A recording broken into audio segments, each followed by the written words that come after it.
Buenas, bienvenidos. Qué bueno que estemos en contacto.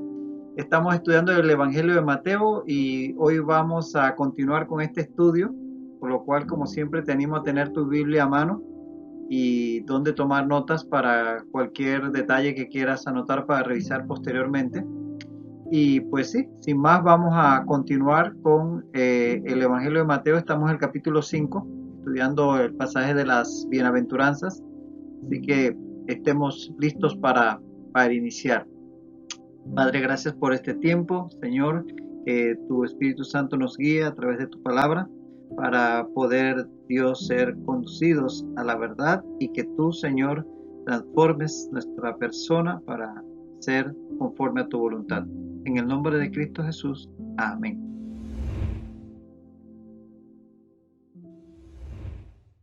Pues sí, estamos ya en el capítulo 5, versículo 8 de Mateo.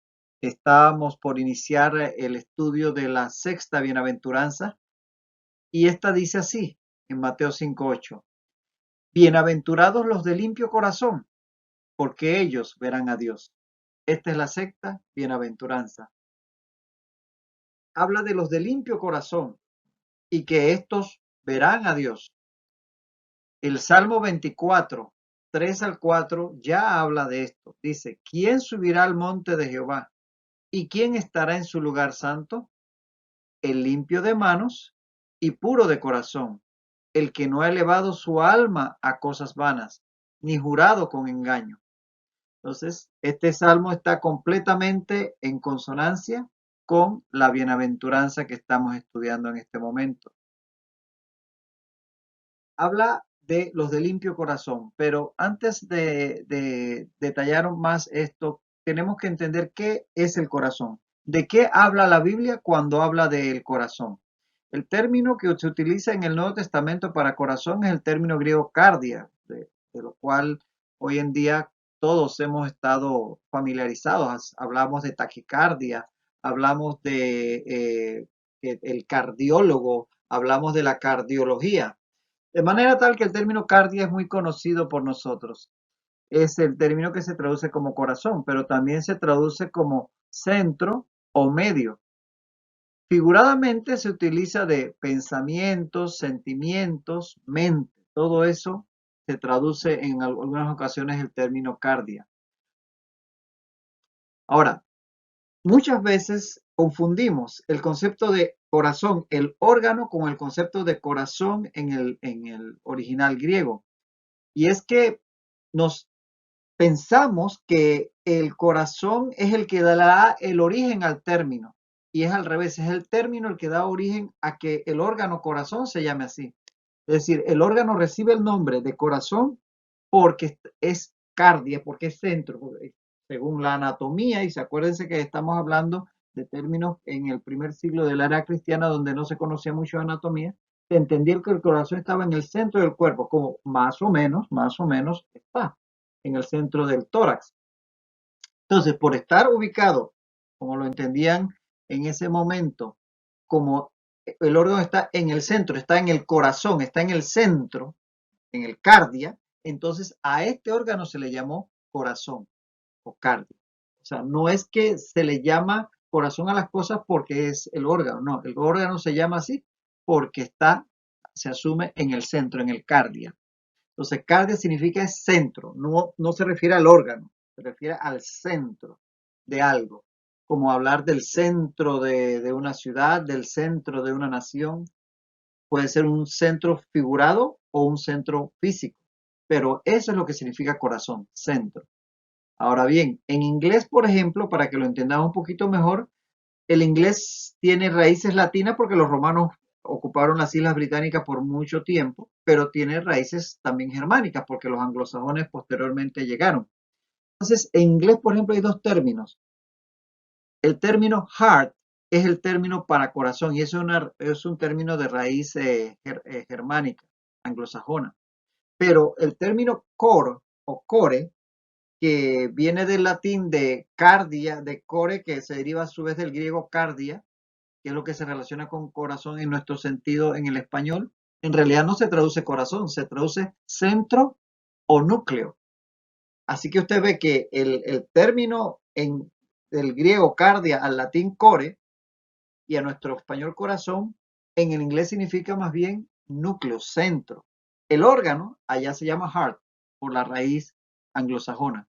Entonces, esto es para que entendamos y no confundamos que cuando hablamos bíblicamente del corazón, no hablamos de este órgano, no hablamos de que transformamos el corazón y nos tocamos aquí el pecho. No hay problema con eso, pero este órgano no tiene nada que ver con ser bueno, ser malo, tener buenos, malos sentimientos. El órgano es un músculo que solamente se contrae. El término corazón significa centro, no se refiere al órgano que tenemos en el pecho. Entonces, el corazón bíblicamente sería el centro espiritual de nuestro ser. No es un centro físico, es el centro espiritual de nuestro ser. O sea que no se le puede a usted hacer una operación y encontrarle el corazón en términos bíblicos. Como tal, como centro de su ser, como centro de nuestro ser, el corazón es el asiento del alma, que tampoco puede ser disecada ni tampoco puede ser vista por una radiografía o una tomografía. Es algo que no es material. El alma es el asiento donde encontramos la voluntad, la mente, las emociones. Entonces, el conjunto que llamamos alma, estas funciones que hoy día nos hacen ser seres humanos, con eso pensamos, con eso tenemos la voluntad para decidir hacer o no hacer, y ahí tenemos las emociones con las cuales amamos, odiamos, etcétera. Todo esto está en el alma. Y esto no es algo material, es decir, eso es mucho más que nuestro cerebro. Nuestro cerebro es como decir así el hardware, pero el software, la mente, es algo inmaterial. Pero eso es el alma, eso somos nosotros realmente, lo demás es el cascarón. Entonces, el alma que ubica el centro, está ubicado en el centro de nuestro ser, está relacionado entonces ese centro con lo que llamamos corazón. Entonces, el corazón es el centro espiritual de nuestro ser y es el asiento del alma donde tenemos la voluntad, mente y emociones. De tal manera que cuando hablamos de corazón, no pensemos en el corazón que tenemos en el pecho, sino pensemos en un centro, no físico, no material, pero el centro de nuestro ser, donde realmente nosotros, nuestro ser, el alma, reside. Entonces hablamos de los de limpio corazón. Habla la bienaventuranza aquí en el versículo 8. Entonces, los de limpio corazón es el término limpio katsaros. Katsaros se traduce como limpio y como puro. Pero ¿a qué se referiría ese término cuando hablamos de un corazón limpio? Porque esto es lo que van a ser bienaventurados según el Señor Jesucristo. Bueno, ya sabiendo lo que es el corazón, el centro de tu ser, ahí donde están tus pensamientos, tu voluntad, tus emociones, ahí donde se ubica tu alma, los de limpio corazón serían los que tuvieran un corazón así, puro, limpio. Ahora, ese término katsarot se usa, por ejemplo, en griego cuando se habla de una ropa lavada de la suciedad. Se le quitó la suciedad, está nítida, está lavada, está inmaculada. También se usa cuando al trigo se le quita la paja, se criba y se limpia de la paja y queda solamente el grano puro. Ese término también aplica ahí, también es limpio, katsaros. Y también se utiliza en el griego cuando a un ejército se le depura de los malos soldados, de los soldados cobardes. En griego todos esos conceptos eran katsaros, es decir, es como que usted limpia de lo que contamina. Entonces, un corazón limpio es un corazón katsaros, es decir, que se le ha quitado todo lo que lo contamina, toda la suciedad, todo lo que es superfluo y que no vale la pena conservar. Entonces, los de limpio corazón hablaría de un corazón limpio, que es un corazón puro, no adulterado, sin segundas intenciones. Acuérdense que estamos en el corazón, está todas estas funciones que incluyen nuestra voluntad, nuestras emociones, sentimientos y demás. Entonces, un corazón limpio es un corazón que no tiene segundas intenciones, es puro, no está adulterado. Para el hombre natural no es posible tener un corazón así de limpio. Génesis 6:5 dice Dios que todo designio de los pensamientos del corazón de ellos era de continuo solamente el mal. Imagínense, así habló Dios del hombre. En Jeremías 17:9 nos dice que engañoso es el corazón, más que todas las cosas y perverso. Así que imagínate cómo aspirar a tener un corazón limpio Y estas son las descripciones que hace la palabra de Dios de este centro de nuestro ser. Bueno, es que al recibir a Cristo recibimos un nuevo corazón. Es como un trasplante de corazón, si lo queremos ver en términos figurados, en términos gráficos. Recibimos un nuevo corazón. Y fíjate todos estos pasajes. Jeremías 24:7 dice que les daré corazón para que me conozcan. Y Ezequiel 11:19 dice, o en Jeremías 32:39 primero, Jeremías 32:39 dice, les daré un corazón y un camino para que me teman perpetuamente. Habla de un corazón nuevo, como lo dice también Ezequiel 11:19. Y les daré un corazón y un espíritu nuevo pondré dentro de ellos. Y el mismo Ezequiel en el capítulo 36, versículos 26 y 27 dice, os daré corazón nuevo. Y en el 27 dice, y pondré dentro de vosotros mi espíritu y haré que andéis en mis estatutos. De tal manera que el Señor se encarga de darnos un nuevo corazón, un verdadero corazón limpio, porque nosotros por nosotros mismos no podemos. Ya vimos Génesis 6:5 y Jeremías 17:9. Nuestro corazón no va a poder por sí solo ser limpio, pero en el Señor podemos tener un nuevo corazón, un corazón limpio, que Él mismo se encarga de darnos, o rehacer el centro de nuestro ser para que se alinee a su voluntad. Por nuestras fuerzas no podremos, solamente en el Señor podremos tenerlo. Y es así como este concepto de limpio corazón tiene que ver con el concepto de santidad, porque una vez que aceptamos a Jesucristo como nuestro Señor y Salvador, venimos a ser santos, alcanzamos la santidad. De eso habla Primera de Pedro 2:9, cuando dice, mas vosotros sois linaje escogido, real sacerdocio, nación santa. Ya Pedro, inspirado por el Espíritu Santo, habla de que somos limpios, de que somos santos, de tal manera que somos nación santa, ya somos, no seremos, ya somos. 1 Pedro 2:9. Porque eso es cuando llegamos a los pies de Cristo Jesús y somos lavados por completo y ahí somos santificados. Y luego, entonces viene el proceso de santificación del que habla 1 Pedro 1:15. Primera de Pedro, la misma carta, primera carta de Pedro, pero en el versículo 15 del capítulo 1 dice, sino como aquel que os llamó es santo, sed también vosotros santos en toda vuestra manera de vivir. Entonces, usted ve que por un lado, el Espíritu Santo inspira a Pedro a llamarnos nación santa, si ya somos santos, ya somos separados para Dios. Pero entonces, en primera de Pedro 1:15 nos está animando a que seamos santos. Entonces, ¿somos o no somos? Claro, que sí lo somos, pero es que uno es la santidad posicional, es decir, una vez que venimos a Cristo ya somos santos, ya somos separados para Dios, pero luego inicia el camino de la santificación, que es ese proceso por el cual el Espíritu Santo y nosotros colaborando con Él vamos transformándonos y cada día vamos creciendo en ese proceso de santificación. Por eso es que Pedro dice ahí mismo en esa misma carta, como aquel que os llamó es santo, sed también vosotros santos. O sea que involucra ya una parte de nuestra voluntad. Obedecer a la voz de Dios por el Espíritu Santo que nos lleva a cambiar y a modular y a moldear nuestro ser, nuestra mente, nuestras acciones para adecuarse a lo que el Espíritu Santo en nosotros nos guía. Entonces este proceso de santidad y santificación están relacionados. Uno es posicional desde el momento que aceptamos a Jesucristo y el otro es un proceso por el cual vamos siendo perfeccionados y debemos permitir que el Espíritu Santo nos vaya perfeccionando en ese caminar cristiano para tener un corazón limpio.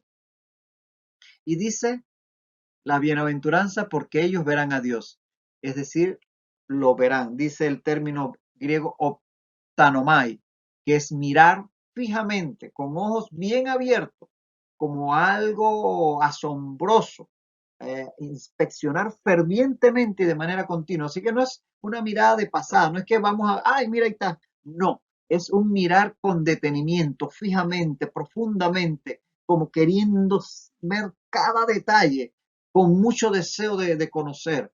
Ese es el ver al que se refiere aquí el texto. Vamos a ser bienaventurados porque veremos a Dios en toda su profundidad. Espiritualmente implica la idea de tener comunión. Es decir, el ver en este sentido que habla aquí la escritura es como cuando tú tienes comunión con una persona. Hazte de cuenta como cuando estabas enamorado de tu novio, de tu novia y te le quedabas mirando ahí, embelesado por minutos y hasta por horas, mirándose uno al otro, para tener una figura más o menos humana de lo que esto representa. Pero es mucho más porque es a nivel espiritual. Pero de ese tipo de mirar, un mirar profundo, con deleite, con deseo de conocer más, de sentir lo que siente la otra persona. Y por eso decimos que espiritualmente tiene que ver con el concepto de comunión.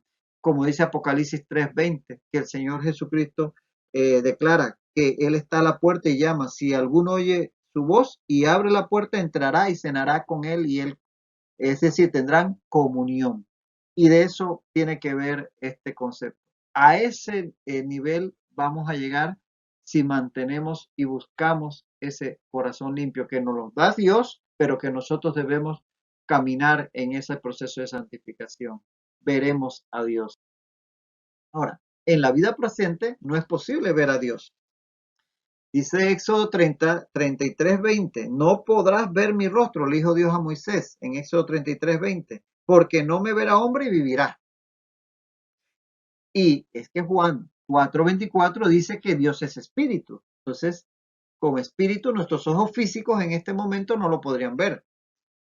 Y Primera Timoteo 6:16 dice, el único que tiene inmortalidad, que habita, escucha bien, en luz inaccesible, no es accesible a la luz, a quien ninguno de los hombres ha visto ni puede ver. Entonces, con nuestros ojos físicos en este momento no podríamos ver a Dios, pero Jesucristo le ha dado a conocer.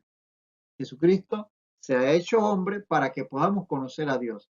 Por eso dice en Juan 14:9, cuando Felipe le pidió que le mostrara al Padre, le respondió, ¿tanto tiempo hace que estoy con vosotros y no me has conocido, Felipe?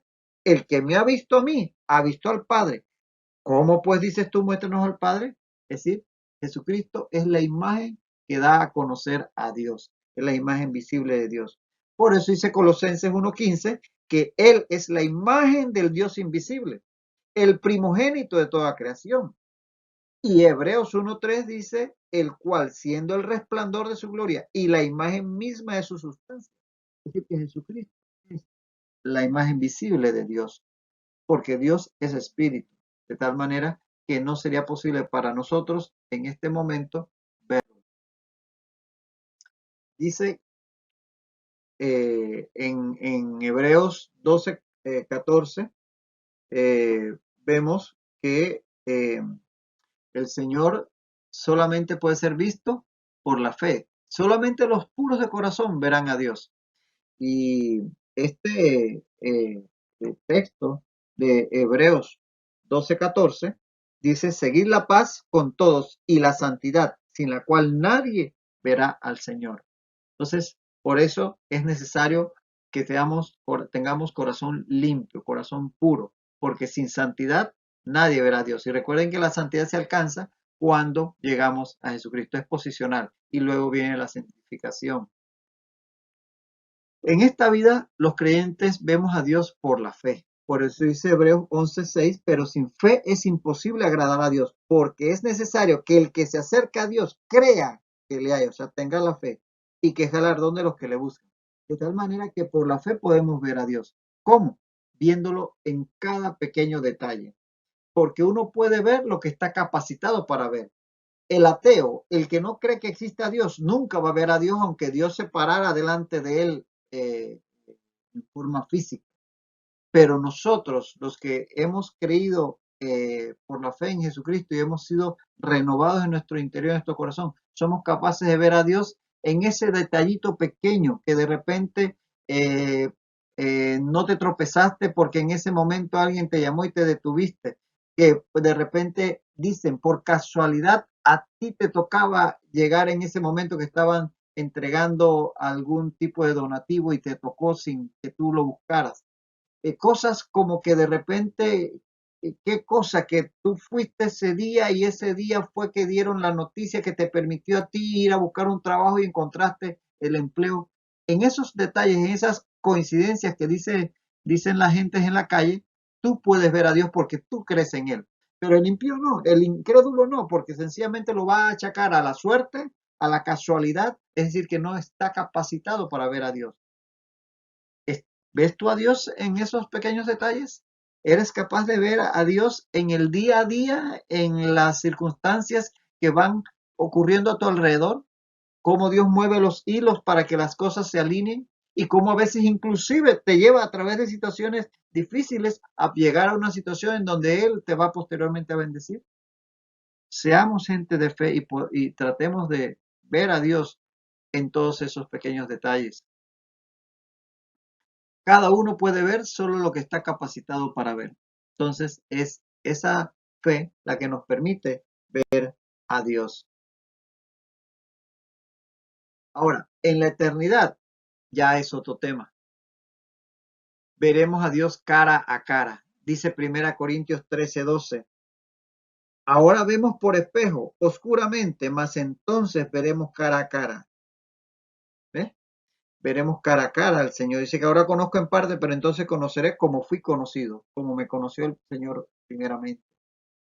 Y también dice que veremos al Señor tal como Él es. Dice 1 Juan 3:2. Sabemos que cuando Él se manifieste, seremos semejantes a Él, porque le veremos tal como Él es. 1 Juan 3:2. Y dice en Apocalipsis 22:4 que veremos su rostro. Apocalipsis 22:4 dice, y verán su rostro, y su nombre estará en su frente. Así que todos estos textos nos hablan que en la eternidad veremos el rostro del Señor. Y también hay un par de textos que son de mucha bendición leerlos, como el de Job 19, 22 al 25 al 27, dice así, Job 25 al 27. Yo sé que mi Redentor vive y al fin se levantará sobre el polvo. Y después de deshecha esta mi piel, es decir, después de la muerte, en mi carne, habla de la resurrección, he de ver a Dios, al cual veré por mí mismo, es decir, no me echarán cuento, al cual veré por mí mismo, y mis ojos lo verán, y no otro, aunque mi corazón desfallece dentro de mí. Eso dice Job 19, 25 al 27. Y el Salmo 17, 15 declara, en cuanto a mí, veré tu rostro en justicia, estaré satisfecho cuando despierte a tu semejanza. De tal manera que todos estos textos nos hablan de ese ver a Dios en la eternidad. Entonces, esta es la bienaventuranza de los que tienen un corazón limpio. Y llegamos a la séptima bienaventuranza. Bienaventurados los pacificadores, porque ellos serán llamados hijos de Dios. Mateo 5:9. Esta es la séptima bienaventuranza, como decimos. Los pacificadores. El término que se traduce pacificador es el término eirenopoios. Eirenopoios, que viene de eirene, que es paz, más poeio, que es hacer, como poema, es el verbo para hacer. Como dice la palabra cuando dice que nosotros somos hechura suya, es que somos poema de Dios, es el verbo hacer, poeio. Entonces, hacer la paz, ese es un eirenopoios, uno que hace la paz. Entonces, atención, no es ser pacífico o amante de la paz o el que huye de los conflictos. No es ese es el concepto, no es el que huye de los problemas para que las cosas estén tranquilas, no. Es el que procura y promueve la paz. Literalmente el que hace la paz, el que construye la paz. Entonces, ve que el término pacificador no es solamente una persona que no busca problemas, que se queda ahí con una mosquita muerta, no. Es una persona que proactivamente procura que haya paz a su alrededor, en su entorno, entre las personas que están junto a él y más allá. Entonces, este es el que es bienaventurado, este es el que es llamado pacificador. Porque la paz en el concepto griego de la paz, eirene, se correlacionaría con el concepto hebreo de shalom. Para la mentalidad hebrea, la paz es mucho más que sencillamente ausencia de conflictos. es un pleno estado de bienestar en todos los ámbitos, todo lo que contribuye al supremo bienestar del hombre. Esa es la idea de la paz, del shalom, que tiene en la mentalidad hebrea, y es esto lo que se vierte en el griego como eirene. De tal manera que es este tipo de paz la que estamos hablando, que procuran, que hacen los pacificadores. Entonces, la máxima expresión de esa paz, shalom, es alcanzar la reconciliación con Dios por medio de Jesucristo. No hay paz más grande que estar en paz con Dios. Por eso dice Romanos 5:1, justificados pues por la fe, tenemos paz para con Dios por medio de nuestro Señor Jesucristo.